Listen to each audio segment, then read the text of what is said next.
Greetings and thank you to the team for making the fourth session of the In the Node series brought to you by Kaspersky live today. My name is Ali Hirji, and many of you might remember in the second session of the In the Node series, we talked about a topic called threat intelligence and sharing, strength in numbers. Towards the end of that conversation, we brought up a topic on threat attribution. Now, many of you might know threat attribution really allows you to not only know who has perpetrated an attack against you, but the what, when, where, and why. And if done correctly, it can help you reduce the amount of time it takes you to respond to an incident, perhaps even eliminate some false positives, and more importantly, it can help you prepare for future attacks. Seems pretty straightforward, seems something important to do. However, at the other end of it, it is a very costly affair. It can take a lot of time, sometimes years, to figure things out. And more importantly, it may divert a lot of attention from some core operations that you're stuck in during a crisis. So for today's discussion, we've got a very simple topic, or we've at least put it simply as threat attribution, does it really matter? And I've got guests from across North America who are experts in this field, who for the next 60 minutes are going to be giving you some of their thoughts on this subject. My name is Ali Hirji, and I'm joining you from the beautiful city of Oshawa. I lead the Center for Cybersecurity at Durham College, and it's my pleasure and honor, and I'm humbled to be the host of the In the Node series. So let's begin, and I'm going to ask each of my panelists to introduce themselves and tell you a little bit about what they do. Firstly, let's go over to Nate. Nate and the Mighty Beard, over to you to introduce yourself. Tell us a little bit about what you do. Thanks, Ali. Hello, everybody. I'm Nate Warfield. I'm currently the Chief Technology Officer for Prevailion, which is a Houston-based InfoSec company, and we provide threat intelligence, surprisingly enough, to corporations and government entities who want to get ahead of the ransomware threat, look into critical infrastructure, supply chain risk. Before this role, I was a senior researcher at Microsoft on the Defender ATP team. And before that, I spent about 4.5 years pushing out Patch Tuesday stuff for the Microsoft Security Response Center. I'm also one of the founders of the CTI League, which is a pro bono group of InfoSec volunteers that was started in March of 2020 with the mission of providing free threat intelligence to hospitals and healthcare networks to help them get ahead of the ransomware threat during COVID. And I'm very happy to be back on In the Node. Thank you. Thank you very much for being a return guest on In the Node. And Nate recently did the bizarre thing of traveling for a conference, I believe. So Nate, that'll be the subject of a separate discussion altogether. Nate, as always, thank you for taking the time and overcoming your jet lag to be here on In the Node. With that, I'm going to turn over to a first timer on the In the Node series. Nick, it's a pleasure to be connected with you, a pleasure to meet. Tell our audience a little bit about who you are and what it is that you do. Thanks, Ali. My name is NICK Ianelli, and I am the Chief Technical Research Officer over at QINTEL. I've been with QINTEL for 5 years, where I lead a team of highly skilled individuals who deal with nation-state activity, forensics, incident response, and overall just dealing with some hard problems. We deal a lot with data and deal a lot with trying to find out the who behind the activity. And so we feel like we've got a pretty unique perspective on this particular topic. So I really appreciate the invite here. Prior to QINTEL, I delved in security for quite some time, starting as a network engineer and working my way through threat intelligence, incident response, forensics, you name it. I've been all around. It's been a lot of fun, met a lot of good friends, a lot of good industry. So look forward to participating in this. So thank you for having me. Indeed, cybersecurity is a journey, not a destination, and your journey is truly fascinating, and I'm hoping to unpack some of that during our discussion today. So Nick, thank you as well for taking the time and joining us. We have 2 other guests who are no strangers to In the Node from Team Kaspersky. We'll start off first by asking Kurt to introduce himself and tell us a little bit about what he does at Kaspersky. Kurt? Thanks, Ali. Yeah, my name is Kurt Baumgartner. I'm a principal security researcher with the Global Research and Analysis team here at Kaspersky. I've been working out of Boulder, Colorado for the past, since 2010. And what I've been working on has varied over the past 12 years. But lately I've been performing research and producing our threat intelligence report content that goes out to our private report customers, along with IOCs and Yara. And we've been pushing some snort here and there as well. Yeah, I've been a part of this team focused on targeted attacks, more complex malware, and taking a look at clustering and grouping and performing attribution that would be of interest to our customers, a technical level of attribution. Fantastic. And if there's one thing I've learned working with you is that you always have the other side of the spectrum. If everyone's thinking alike, someone's not thinking. And you're always that one thinking and giving us another perspective. So I'm looking forward to hearing from you, Kurt, as we go along this conversation. And last but not the least, a dear friend, someone who's really helped me evolve even in terms of this show, looking at different aspects, different areas of thought. Randy, you're no need of an introduction to me, but to our new listeners, please introduce yourself. Tell us about what you do, and you're also doing the awkward thing of traveling. Tell us more. Yeah, we've opened up travel a little bit the last few weeks, so I'm down here for a channel meeting down in Atlanta, Georgia. Normally, I'm doing this from my home in Merrimack, New Hampshire, but I am the one of the co-heads of B2B sales for Kaspersky in North America. I've had a focus on the enterprise space since I started at Kaspersky 2 years ago, but generally my team helps organizations large and small protect themselves either through solutions like the endpoint solutions that Kaspersky has been known for years, or more advanced services and things like threat intelligence. Fantastic. And thank you, Randy, as always, for taking the time from your schedule to join us. So ladies and gentlemen, thank you for joining us. We're about to jump into the questions. I tend to use all the brains that I have, but also all the brains that I can borrow. And the ones that I've borrowed today certainly will give us a lot of interesting insight onto the topic of threat attribution. Does it really matter? Nate, we're going to start off with you, my friend. Now, I think it's fair to say, know thy enemy, know your enemy well. And attribution goes a substantial way in helping you in that process. What are some of the techniques of attackers that you pay attention to? And how do you strike a balance between the various things that you need to be looking at when studying an attack, especially an attack from an unknown source? Nate? Thanks, Ali. So I think that attribution definitely matters in terms of figuring out what the actor that's got inside your network's sort of end game is, right? And a lot of the ways, at least that we do it, we try to do some of the attribution is you can kind of tell by the level of technological advancement of the tool sets that they're using. Right, if we take something that is sort of an off-the-shelf commodity malware, or something that's using sort of this spray and pray technique of a lot of it, things like iced ID, quackbot, the different malwares that we see just being sort of blasted across the internet with the hopes that someone's going to open it. That's generally something that you can attribute to someone a bit lesser skilled attacker. Right, there's also the concerns that these may be lesser skilled attackers, but as we know, they generally get in if they're persistent enough. And knowing who you're dealing with can sort of give a business an idea of what type of impact they need to be concerned about, right? If it's a generic, I don't want to say generic, but a ransomware gang like Ryuk or Rebel or any of the other ones, they know that the clock is ticking to catch them before they've either exfiltrated all their data, or they've ransomware the network, or they've done both. When we start looking at some of the advanced actors, you think of the nation state groups like Sandworm, or these different, all the different names. I'm not going to go through the naming matrix, but those are the actors that, as we saw with SolarWinds, they're going to be much more calculated, much more cautious. I think the SolarWinds dwell time, they think, was up to a year in some environments, where the malware was still using the sort of command and control DNS domain concept versus direct to IP, which we find that to be a lot harder to catch when they're setting up sort of this bespoke, organic fair trade C2 infrastructure versus the, McDonald's C2 infrastructure.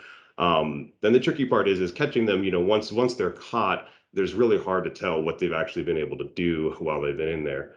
And then, sort of wrapping all this up, there is a certain amount of time you have to spend, right? Like you pointed out, Ali, do you want to spend months and months trying to attribute with who the actor is when realistically you've got about a week or two before they do something really malicious? And it's of course, then you run into sort of the false flag operations like we saw with Olympic Destroyer and these different malware families where, if you spent a lot of time, if they spend more time trying to identify what happened with Olympic Destroyer, the Olympics wouldn't have happened, right? They kind of just said, who cares about attribution? Let's get this fixed. Let's get this going. And then, we find out months later that who we thought it was wasn't who we thought it was. I want to work with that just a little bit, that last statement on identity. And Kurt, I want to bring you into the conversation. Nate just very eloquently highlighted that attackers are also very skilled at hiding their identity. In many cases, evidence can point towards one attacker when instead it's actually somebody else. Can you talk a little bit about what are the consequences of getting attribution wrong? Yeah. So the consequences of getting attribution wrong can be very large and on multiple levels. So I'll pick up where Nate left off. He mentioned Olympic Destroyer. So that was an event in 2018 during the Olympics that were being held in South Korea. Correct. And there was a particular adversary who attacked multiple organizations related to this Olympic event. It's interesting that they used a really up to that point, it was kind of an unknown method, or I should say it was not a well-used method to sort of cover up their tracks and then leave some hints of who they really were in their malware. So essentially, there were multiple hotels, there were IT service providers, there were automation providers for the facilities that were all attacked by these guys.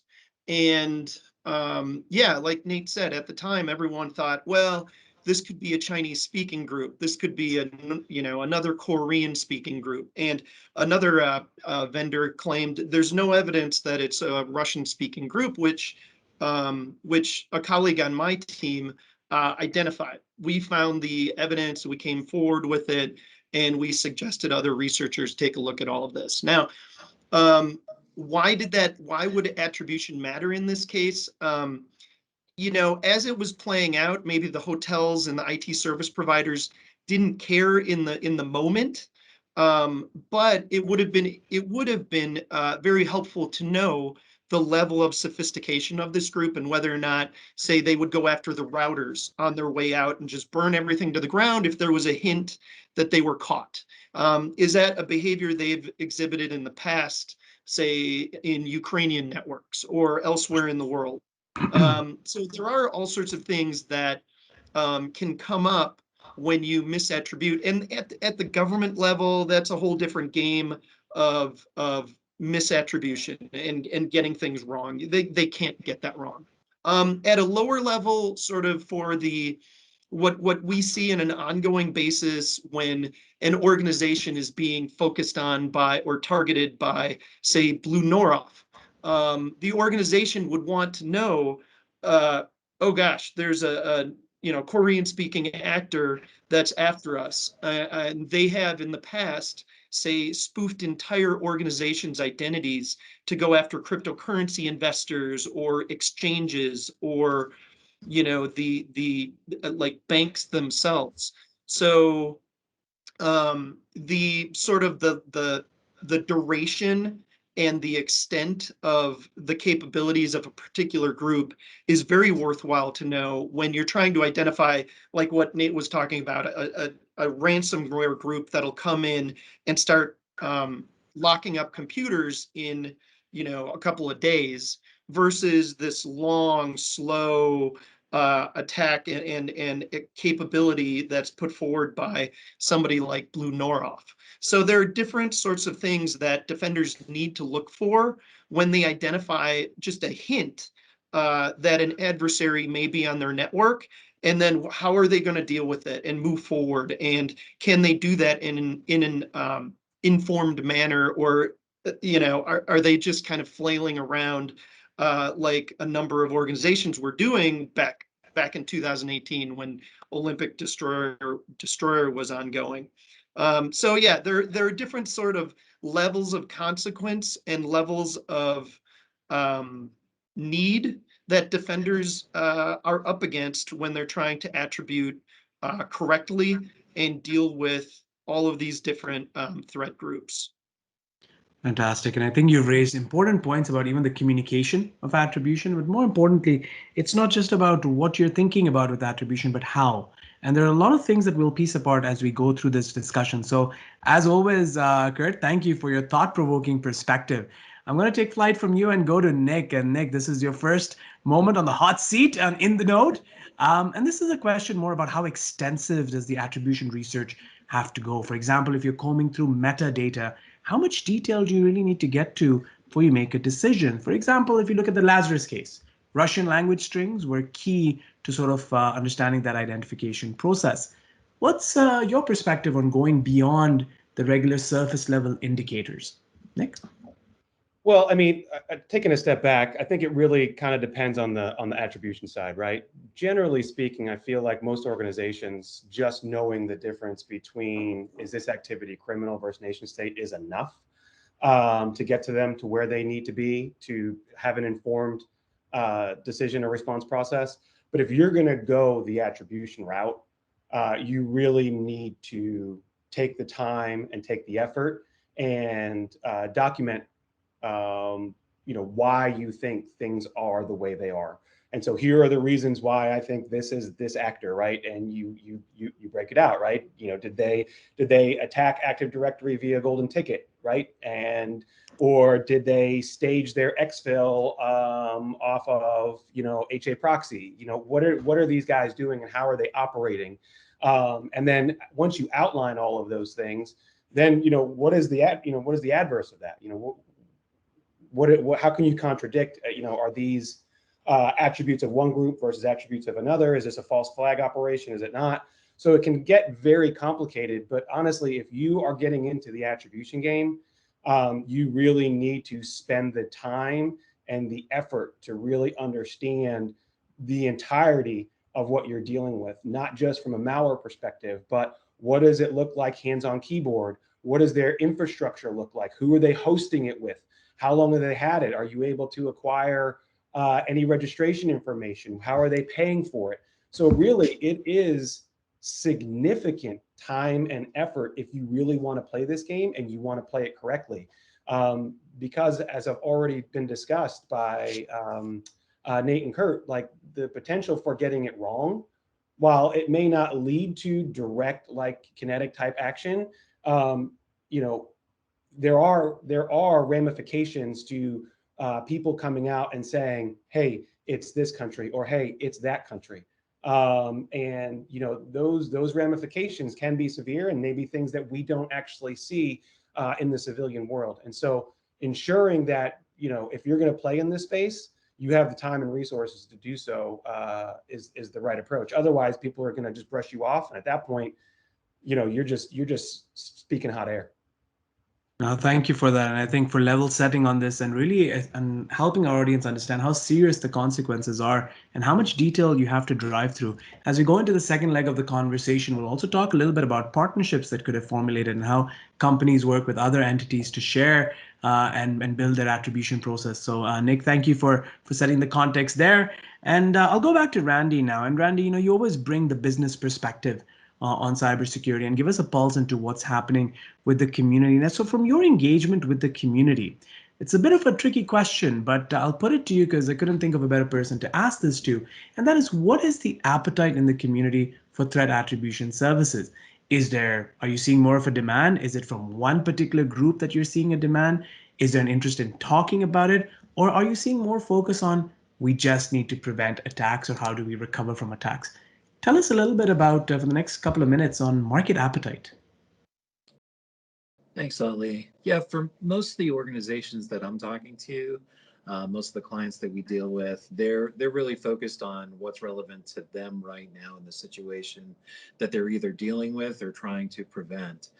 So from that perspective, threat attribution is only really relevant for them to understand, exactly what type of threat they're up against, what their motivation might be, because that might tell them, the lengths that they would go to in order to kind of accomplish their goals. And the ideal situation that we've seen is if a customer is either doing some threat hunting on their own through their SOC or leveraging services that we provide through our managed detection and response or threat hunting services. Let's say someone's able to identify some adversarial activity at the early stages. With the majority of ransomware attacks that we've been seeing, it's not all done a one and done attempt. There's multiple attempts at different points, different vectors on the attack surface, where this, ransomware or threat actor is probing for that vulnerability that they could exploit, either in an endpoint or an end user. And by identifying the TTPs that this threat actor is using, taking a look and understanding, is this a ransomware for hire group? Could it be a true APT? Once we understand what the motivation is behind it, we'll somewhat understand the type of activity that they're going to use, but also what lengths they'll go to in order to accomplish what they're looking to accomplish. If this is financially motivated, which the majority of the things that the average organization is going to see is, then they're only going to make as many attempts as it's financially responsible to do. As soon as things get more difficult, they'll go pick an easier target. So for most of our customers, that's the level of understanding that they really need, as far as attribution, just knowing the type of threat actor they're up against, not necessarily going as far as naming the name.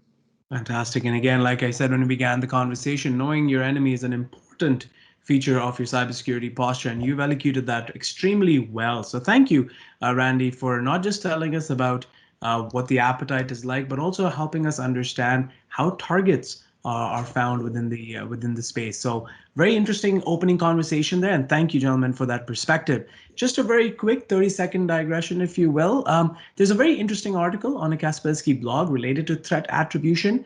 For those of you who are watching live right now, you'll see a screenshot of that article pop up, and someone will also post the link to that blog. A very interesting 3-minute read. If you're me, probably 6, but a very interesting read that you can enjoy and sets you down a pretty interesting path in terms of understanding threat attribution. Also, to the many people that are viewing at this point, I do want to remind you that we do have prizes to give away. And in the last 2 to 3 minutes of this session, we'll be awarding a first, second, and third prize. This will be generated from a random list of those who are watching live. Prizes include a t-shirt, a giveaway, and many other items as well. So stay on live, and at about 2 to 3 minutes left towards the end, I will announce those winners. Let's move on to the next leg of our conversations, and to our audience members, please feel free to drop your questions in the live chat or direct message them to me if you will. Nate, I'm going to come back to you. In your introduction, you mentioned about your leadership in the community and your role, for example, in setting up CTI. You've been a champion in building community. In the recent past, with some of your work around threat attribution, can you comment on a couple of things? Number one, any best practices that have emerged? Number two, any communities of practice? And number three, any breakthrough partnerships similar to CTI that have emerged in your work that you'd like to share with our listeners? Nate? Sure. Thanks, Ali. Well, to be quite honest, I'll get on a little bit of a soapbox here. In best practices, I unfortunately haven't seen a lot of best practices emerge. What I have seen, and I'll divert a little bit here into CTI in a second, but what I do have is some ideas on best practices and how we can get better at this. Some of the things that we learned in CTI League, and one of the things that was really powerful was bringing together members that were from competing companies from around the world, from different government agencies. We had quite a large amount of U.S. law enforcement. We had Interpol, we had Europol, we even had some people from CISA in the United States that had joined. And one of the powerful things that we found was we sort of put aside the money talk of, we all work for competing companies in the industry. We all have, at the end of the day, we want to pay our bills. But because we all came together for this sort of common good cause of, defending hospitals who are understaffed, overworked, under budgeted for cybersecurity, we were able to sort of bypass the corporate politics of that. That's something that I would love to see more. In fact, coming from Microsoft and, I find panelists here from Kaspersky that have spent a lot of time on the attribution game, right? There's a lot of effort put into attribution. As we all know, it can be confusing, right? Somebody calls an actor, a periodic table of elements. Somebody calls it sandworm. Somebody calls it fancy bear. What I would love to see, because as we've talked, as Kurt and as Nick and Randall have talked about, this attribution thing takes a long time. And, for big companies like Microsoft, like Kaspersky, who have plenty of staff to do this, it's somewhat of an educational, value add for their customers. The tricky part that we found with working with hospitals is, especially at hospitals, they don't care, right? In fact, they really don't have time to worry about, is it, sandworm, is it Ryuk, who's in my network? They're just like, they're, overworked. They just need to know somebody's in, how do I get rid of them? How do I know if this is, a nation state versus a criminal gang? What I would love to see, honestly, is an industry sort of come together and say, hey, let's all contribute, sort of the way RFCs are done. I mean, I'm sort of dating myself as also a network engineer like Nick. There's sort of a collaboration that was put in of, this is the community comes together, they share information, they sort of agree on this thing, because that way, when you've got a hospital guy who says, all right, I've got this piece of malware in my network, he can go to one source of truth and say, oh, look, Microsoft and Kaspersky and Mandiant and CrowdStrike and FireEye have all collaborated to say, hey, this is information that in and of itself doesn't really, it's not the thing that's going to sell Kaspersky or Defender's solutions. It's sort of the add-on value. But for people who don't have the resources to do all this stuff, it can be game changing, right? So I'll get off that soapbox.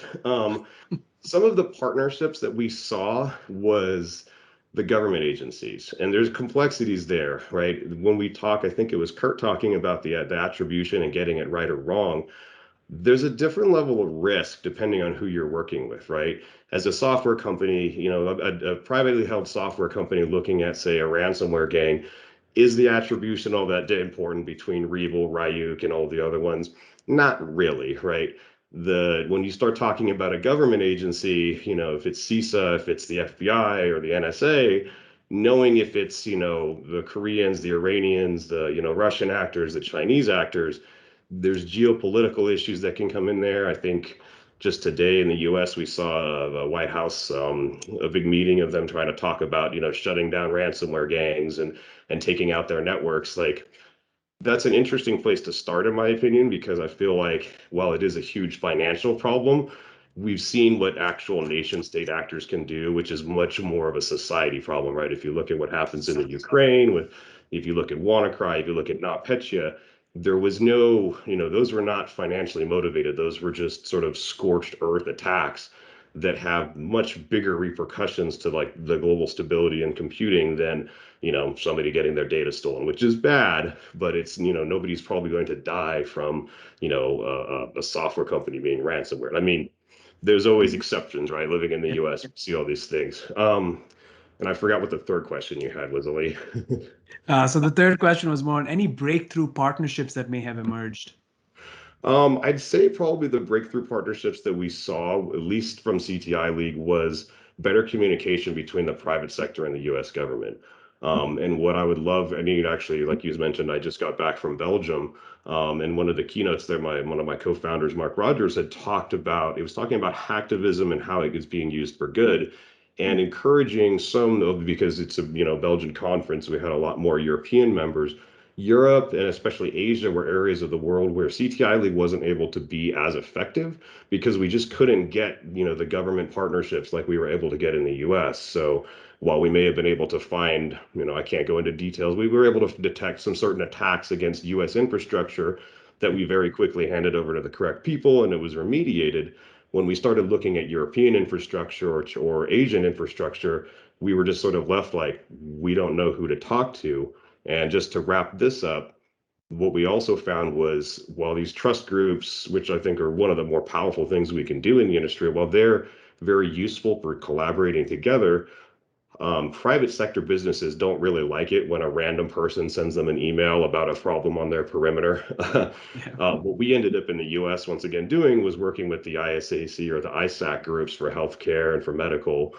We even had some financial ones, I think, that were in there. And when you can work with a trusted partner of a specific industry and sort of say, hey, we have valuable information, this is a threat, this is a risk, hand it over to them and let them pass the message along, that's when we saw things working. So sort of to wrap it up, I'd really love to see just better collaboration between the private sector, between governments, and then internationally. I think that's the only way we're going to solve this. Well, Nate, all I can say is that with greatness comes responsibility, and you've held on to this responsibility in many ways. And again, I do want to commend you for everything that you've done in terms of building community around threat intelligence, sharing, and now even in the attribution space, and really having a little bit of a call to action on what needs to happen. I'm also really, really intrigued by the fact that you're focusing a lot on the process side of it and some of the people element that we need in order to successfully utilize some of the data that we have. Speaking about attribution data, I want to bring Kurt back into the conversation. And Kurt, this probably has to go deeper into the work that you're doing at Kaspersky. And I want to help our audience understand a little bit about the Kaspersky threat attribution engine. And it's a twofold question. Is number one, is this engine that you speak of, how does it integrate necessarily into a corporate environment, into a SOC environment, for example? And number two, as all of our speakers before, including yourself, have mentioned, sophisticated attackers don't necessarily use commonly known toolkits or public toolkits. There's a lot of unknown. How does the engine study for the unknown TTPs that are out there? Kurt, loaded question, but the best person to answer it is yourself. All right. Well, thanks. And, as Nate and as Nick were talking, I had a few more thoughts, and I just want to point out some other consequences that commercial people have to deal with, have to do with insurance claims and decisions. And then additionally, there have been all sorts of new rules and regulations around paying out ransom. And I haven't seen consequences in the news yet, but understanding who you're paying out, which we totally do not recommend. Organizations need to prepare for and prevent this from happening before they have to make a decision about paying out to possibly a sanctioned organization. So around the world, there are all sorts of new rules and regulations around this. And, that's another consequence that's going to be coming down the road that decision makers need to think about. All right, so as far as attribution data and our Kaspersky threat attribution engine goes, we've been working at this attribution game for a long time. We tend to stay away from the political attribution piece of it. We kind of feel that's the job of law enforcement and journalism and all sorts of other groups that can dig into, maybe seize equipment. That's within their authority, and that's not us. But what we've been doing is developing technology to aid in clustering and performing in support of technical attribution. So not only can we put together, signs outside of that technology that infrastructure is connecting a particular cluster of activity, but in addition to that, we've been building up this catalog of malware sets and malicious tools and implants that APT and other crimeware actors have been using. And we have this machine learning enabled technology that can identify within seconds whether or not these objects, whatever they are, whether they're scripts, Office documents, PDFs, executable code, exploits, whether or not these things share something in common. And it's very surprising, but often actors leave little bits and pieces of code in there that provide hints that we can move forward with and help cluster activity together. And over time, we can build out this picture that there's a particular cluster of activity related to this group, and we can provide sort of a historical narrative around this group's behavior and its tactics and how it moves forward and all sorts of bits and pieces come together, and you're able to better understand what to expect from a group, or simply that one group and its activity is very different and separate from another set of activity you may be seeing currently. So our threat engine enables customers to do that. Now, we have an API so that customers can feed this thing, and it can be hosted in the cloud. In the past, we've offered for it to be hosted on premise. So there are all sorts of different ways that customers can include this within their environment. And it can be seamless. So we do provide a web interface, and it does provide all sorts of bits and pieces of these nuggets of information about that hint why we consider this particular piece of malware object attributable to a particular group that we've seen in the past, and why it may not be. So yeah, really, we have different ways of supporting customer needs on premise, in the cloud, through the API and web interface based. Fantastic. And thank you for sharing that. On the live chat, we shared access to the blog, but also if you go onto the Kaspersky site, you can get more information on the threat attribution engine. And of course, reach out to Randy, Kurt, or anybody from Team Kaspersky if you want more information. Nick, I want to build on a little bit of what Kurt had said. And Nick, I just want to sort of reframe it just a little bit for you. And we've talked about TTPs, and we've looked at how you can frame those to understand certain attackers and groups of attackers.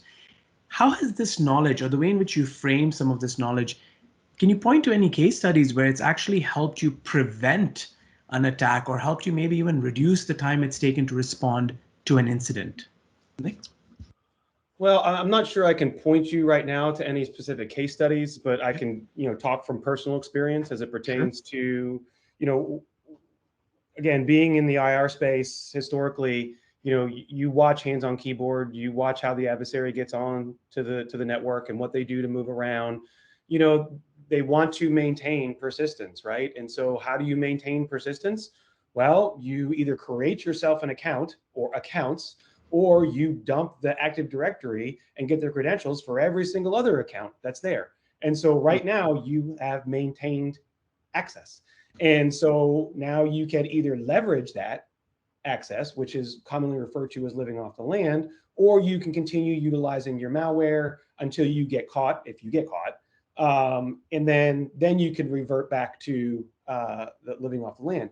And so again, knowing that the adversary is going to, if you're running a Windows shop, right, access or attempt to access your Active Directory, there's only a certain amount of ways to actually do that, right? There's only so many ways as of right now to be able to, go onto the local box, dump credentials, move through the network, and then get to the Active Directory server and then dump the credentials, right? There are a number of ways, and some of them are quite novel. And so, but being able to know that, and being able to know how the adversary has done it in the past, we have worked with clients to ensure that they have the visibility they need to identify that activity once it actually is either about to be executed or is executed, and that their logging and event and alert generation exists. So when that activity happens, it really is all hands on deck. And that has happened on a number of instances. So having the knowledge and the understanding and being able to read TTPs from documents that folks like Kaspersky put out, like as an organization, if I was doing nothing else as an organization, and as a CISO, I would be looking at, reporting from Kaspersky, reporting from Microsoft, and seeing how these adversaries are doing what they're doing, and then ensuring my security controls can at least identify the activity, maybe not stop it, but at least identify the activity. And so, we see adversaries learning from threat intelligence all the time, right? They are monitoring what we're pushing out. So we should be also leveraging that information to go back to our internal network to understand, hey, can I identify that activity? Well, my security controls block it right off the get-go. And so being able to take that back really, I think, is imperative to an organization. And so, having that information available to you I think is actually a really good thing. And, you can take a look at that and understand from a priority standpoint, because there's a lot out there, right? We've already touched on it. Folks have touched on it. We don't have the time or the cycles to go read every single threat vendor's information. And then even if I choose just one, how do I prioritize what they produce to understand what I need to go look at first? Really, you got to understand, like, what is the most detrimental to you? And how does that, if somebody were to obtain access to it, how long is it going to take you to resolve that issue? And usually credentials is absolutely the biggest one, because when somebody takes over your Active Directory, you are a complete burn to the ground and start over, like if you really want it done correctly. And so, helping to prioritize that internally, is going to be beneficial on your end as you look through all of the documentation that you have available to you. Thank you very much. And the key word in that final statement and everything that you said was that word beneficial. And Randy, this is probably a word that you often have to contend with, is what is the benefit if I invest in attribution work? So if I can ask you again, a very similar sort of contextual question to what I previously asked you, and that's on the ecosystem. How are you getting your clients or your community to see the ROI in doing attribution work? And have any other threads of conversation emerged? For example, in Canada, we hear a lot of talk now about government support around threat attribution and creating more sharing communities. What's the pulse like from what you're hearing around the ROI of attribution work, and any other sort of trends of conversation that are coming up? Yeah, the ROI question comes up a lot from organizations large and small, because what people are always asking is, okay, at what point is one more tool too many tools? At one point do I have too much intelligence to work with? And the one thing that no one is saying they have too much of is qualified, well-trained talent with experience. So that's where we kind of come in and help organizations, especially since we're seeing kind of this trickle-down effect where smaller, less sophisticated organizations are seeing attacks that are more targeted specifically for their environment, and that are more persistent. Not quite at the level of APTs, but definitely at a level that a medium-sized organization in manufacturing is used to seeing before. So that's where we kind of come in and help them assess, especially on the intelligence side, what intelligence they have access to, either within the data they're collecting within their own organization, or through those kind of intelligence sharing communities, and then identify the RFIs, what they actually need to find out in order to put them in the position to protect against the types of attacks that are seen in their area, in their industry, and then identify those gaps and figure out, is it the tool set that needs to be adjusted here? Is it adding more intelligence that can either be consumed, through one of those tools or through the analysts they have in-house?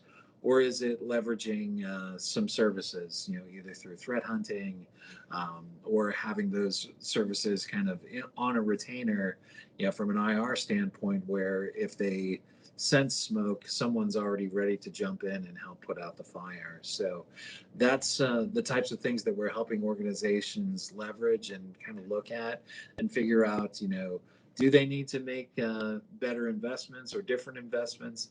Do they have to manage what they've already invested in a little bit differently, and kind of where the adjustments are necessary?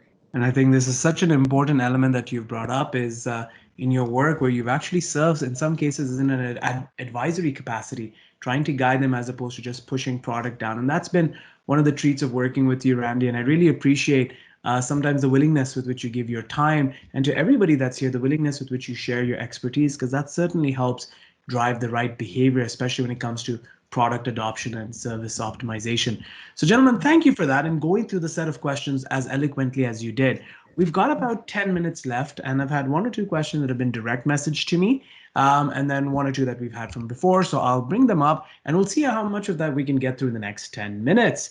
Now, this question has to do with the hints that we've referenced before that attackers may leave behind. Now, I've always said this in the classes that I teach with, and that is never interrupt an enemy when they're making a mistake. I want to understand a little bit about the philosophy behind leaving hints. And we'll follow the same process. And then, Randy, we have another question for you. Nate, we'll start off with you. And the first part to this question is, these hints that are left behind, is this an indicator of an amateur actor or is it deliberate? And more importantly, over a period of time, how has looking for these hints evolved? Nate? Well, I mean, I think it can be both, right? I mean, with the Olympic destroyer that Kurt and I had kind of talked about, they intentionally made it look like, I think they were trying to make it look like Lazarus Group from North Korea, right? They were leaving these hints in a programmatic way to sort of, have a smoke screen behind them. The other tricky thing with hints is by the time we get them, like with Olympic Destroyer, everything had already been wiped already, right? So it wasn't specifically useful, only like, okay, the damage is done. Let's figure out what type of explosive was used to blow it up. In some cases, I think there was something I saw recently where a malware author had accidentally compiled his code and he'd left like the directory path and his username in one of like the swap files for Vim. So they unpacked his malware and there was the guy's full name. So in some cases, yes, it is an amateur mistake. But at the same time, like one of the gentlemen, I think it was Nick or one of our panelists was saying, the threat actors are watching everything we put out, right? They know how we work. They know how the industry operates. They know the information we're sharing. So they're going to say, okay, if I'm advanced, I know exactly what they're looking for. I'm just going to leave them some breadcrumbs that go down the wrong path. Interesting. I like that response. And, you brought the perspective of misleading those who are doing threat attribution. The same question, Kurt, goes to you. Your perspective on why these hints are left behind and how has hunting for some of these hints evolved since you've been doing this since 2010? Yeah. When we're talking about hints left behind, it can be broken down into a number of things. So these hints might show up in how network traffic is encrypted and how data is being pushed from an implant to their infrastructure. Nate mentioned sometimes they're amateurish mistakes. And you've got to keep in mind, even the most advanced teams, they might bring in an intern. They might bring in somebody, or somebody might have to leave a project where they're supporting a different team, come into a different, say, group or a customer, get their work done quickly, and so they can get back to their other project. In those situations, humans make mistakes all the time. And when you're collecting and familiar with the trace that somebody is leaving behind, either at a technical level, the types of compilers they're using, the strings that get left behind, the libraries they're compiling in, and the development decisions they're making when they're building their implants, the timing of when certain tools are being used or deployed, and what targets they're using them in. All of these things can kind of hint as to what activity may be part of the same cluster. So, and like Nate mentioned, yes, false flagging is tricky to deal with, but it's fairly uncommon. We have seen it with multiple groups, but usually we can, over time, tease that apart and figure out what is a cluster and what is not part of a cluster. So I think that answer addresses the question here. Yeah. But there are lots of technical bits of data that we can pull from. Absolutely. And I think you've raised a very important point, is that while some of these attackers may be unemployed, they're certainly not unpaid. And they face the same HR situations, if you will, that some of us do. And you may have someone that leaves behind a hint. Nick, I want to take the same question to you as well in terms of how hunting for these hints have evolved over a period of time. And what does this tell you about the kind of hints that you're seeing left behind? Has anything changed in the time that you've been doing some research in this field? Sure. I think one of the things that hasn't been said yet, which I will say, is I think some adversaries leave hints because of their ego. They live in countries where they are not attacking said country. And so the local organization or the local police are not going to come after them, or they're so far away, they feel like they have pretty much immunity. Whether that is on the criminal side or on the nation state side, you got to remember the nation state side are generally run out of military organizations that's their job. So they don't feel like they're doing something illegal. And at the end of the day, some of these guys are just proud of their work. They know we're looking for it, and so they don't care. And so I think there's a little bit, I don't disagree with Nate or Kurt. I don't think ego plays a massive part in the hints, but I do think it plays a part in some of them. As it pertains to how I feel, or how, in my opinion, it has evolved over the years, I think it's harder to leverage some of the hints now than it was in the past, because people are leveraging them for misdirection or false flag operations, whereby in the past, I think they were probably more generally like mistakes that were made. And so, if you're not monitoring something long-term, if the operation isn't up long-term, then, to Kurt's point, when you can kind of flesh that out, given some of the other things about the group or the TTPs, it makes it a little bit more challenging to say, one way or the other. And so. All right. Fantastic. We've had one more question come in, and we've got about 6 minutes, so we'll race through this as much as possible. Randy, this question came in direct message to me, and I think this is well suited to your expertise as well. And Randy, this has to do with when companies or enterprises get threat attribution information, besides obviously acting on it from a technical perspective and closing certain ports or acting on it in different ways, have you also seen conversations now escalate into legal conversations or into the insurance realm as well? Has threat attribution helped in other realms of the response as well? It's an interesting question. I haven't seen it directly in the customers that I've been working with, but I think it's just a matter of time. Because there's definitely, especially when we think of what's going on with cyber insurance, the amount of money that needs to be paid out because of the incidents that have been happening the last few years, contrasted with the limited number of organizations that have paid into the system. They're really in a difficult situation. There is kind of a compliance aspect to it, a lot more industries and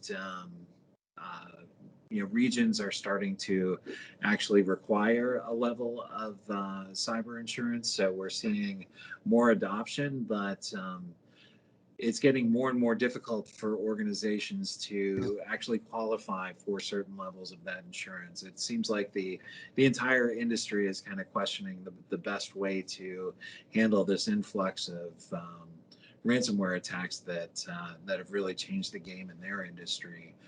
So if there's a way for these organizations to recoup some of those losses, through legal means, I think we're going to be hearing much more about that, and that I think that would put an increased focus on attribution moving forward. Fantastic. Thank you for that, Randy, and a very forward-thinking response as well.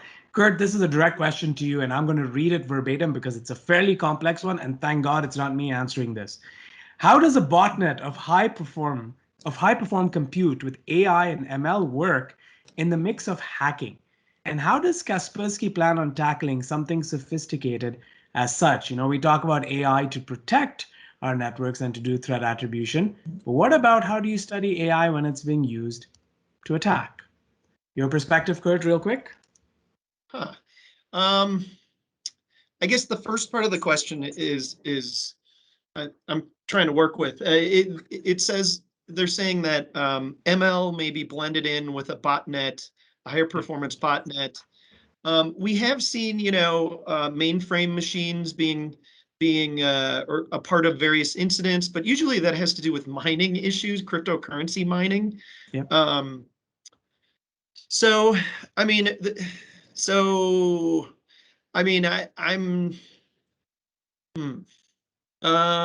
specifically addressing machine learning as it's implemented by attackers is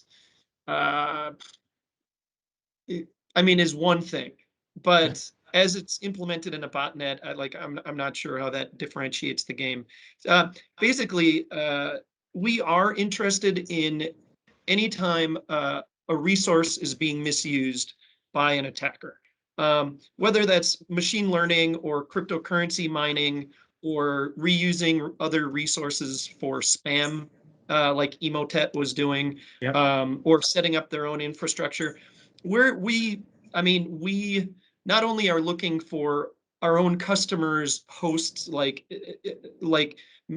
implants and malware showing up there, but we're looking across the internet to see if infrastructure is co-opting, vulnerable devices, and we're looking to make sure that we can address that as it's happening and include that in our threat intelligence feeds and the threat intelligence reporting itself. So machine learning doesn't necessarily, change that equation, that part of the game all that much for defenders. Long story short, Kaspersky is up to the challenge, is what you're saying. And to the audience member that had that question, please feel free to reach out directly and further share some of your perspective and your questions with the panelists. We've got exactly about 2 minutes left, and there are a lot of questions that came in. One on indicators of compromise versus behaviors, another on how do you build a team and the personnel skill set that you need.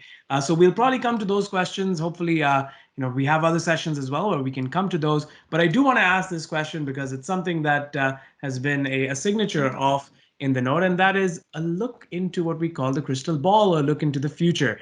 Randy's kind of spoken to this already, but I'll start off with Nate. Nate, in the coming years, where do you see threat attribution heading to? Quick 30 seconds. Well, I think it's going to need to. Well, I think we're going to need to streamline it. I think like I said, us people that come either are in big companies or worked for big companies, they have the time to do it. Your average, like Randy made a point about small, medium-sized businesses, they barely even have an InfoSec staff. They might have one IT guy whose job it is to run email, fix printers, fix desktops.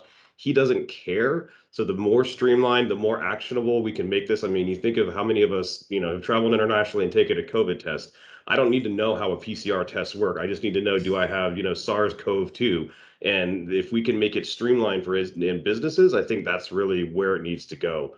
Everybody has time to read, the Kaspersky and Microsoft put out great 6-page threat reports. Does the guy who has to fix 6 desktops and reboot a printer have time to read those? No. Yeah, well said. Reboot printers, fix desktops, and in some cases, help people log into MSN Messenger. Yes, that is a real question. All right, thank you so much for that. You made a very good point, making threat attribution more accessible. Nick, let's go to you. 30 seconds, the future of threat attribution. Yeah, I don't actually really disagree with Nate. I think from a provider standpoint, I completely agree. You got to make it easier and more consumable so that people can just plug and play at that particular point in time, highlight the very, very important things to really, if we can deconflict between like, what does it actually mean, or what is this group, and what are the things that make this group up? Again, I don't necessarily think that's as important, but generally speaking, from a consumer perspective, I don't really see a lot changing from their side of the house. I think it's always going to be short-staffed.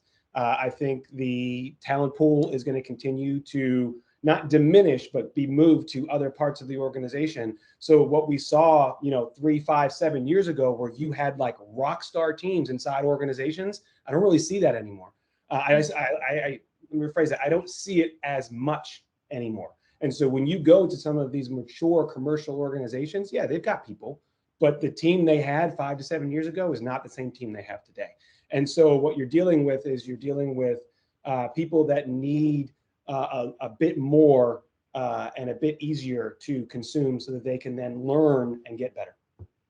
Threat attribution has a heavy demand on our talent, and the talent deficit does not make that any easier. So thank you, Nick, for that very interesting perspective.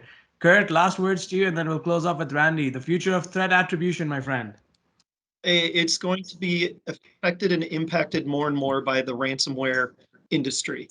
And so, yeah, that has lots of implications as far as the insurance industry and other organizations that are really being impacted by the ransomware groups right now. Absolutely. And I think you've made reference to the ransomware industry. At the previous In the Node session, we talked about ransomware as an incorporation and ransomware as a service. And I really feel that there's some interesting nuggets of information there as well. And of course, Kurt, you were there on that one. So please, to the audience members, you can watch that as well to get some more information. Lastly, this is a difficult position to be in. Randy, the mic drop moment goes to you. I know you said a little bit about the future. Tell us some more from your wisdom. Yeah, I think it comes down to relevance and the ability to take action. Relevance on the business side and on the legal side. And I think we're at a point where we're starting to understand that relevance, but taking action is very difficult at this point. So, being able to understand who's doing this and, how to make sure there's repercussions for them could act as a deterrent and actually help to improve the situation we're dealing with. So that's where my hopes are with attribution. No, I agree. Eyesight without insight is useless. Put that on a shirt. Well said, Randy. Really appreciate your perspective. We've come to the end of our 60 minutes together. And gentlemen, as always, jokes aside, it's always humbling to speak with individuals such as yourself and to get your perspective. As I bid the audience adieu, I am going to ask the four of you just to stay on until we officially close off. And to our audience members, all of you that joined, thank you very much for taking the time today. The next series of In the Node will be announced very shortly. And now, drum roll moment, I have the opportunity to announce the prize winners. We have 3 prize winners today, and I'll start off with the third prize. And I believe that all of these names are also going to show up on the portal where you're watching this session live.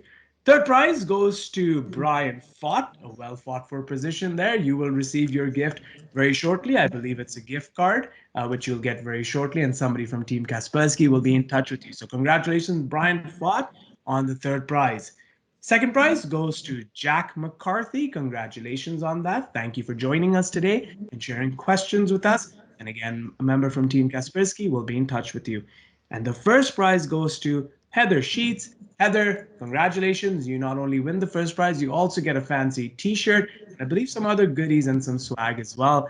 Thank you, as always, for joining us and spending time with us today as we learn together. Next sessions will be announced very, very shortly. One thing that I can say is that as an academic, or as people say, an intellectual, I never find answers. I always come up with more questions. And as you can see, even after today's sessions, I've left with a lot of questions. To the question of threat attribution, does it really matter? I'm going to take the diplomatic position and say, depends who you ask. And I'll leave it at that. The decision rests in your hands. Everybody stay safe, stay healthy. Thank you for joining us in the Node, and we'll see you in the very next episode. Stay safe. Cheers.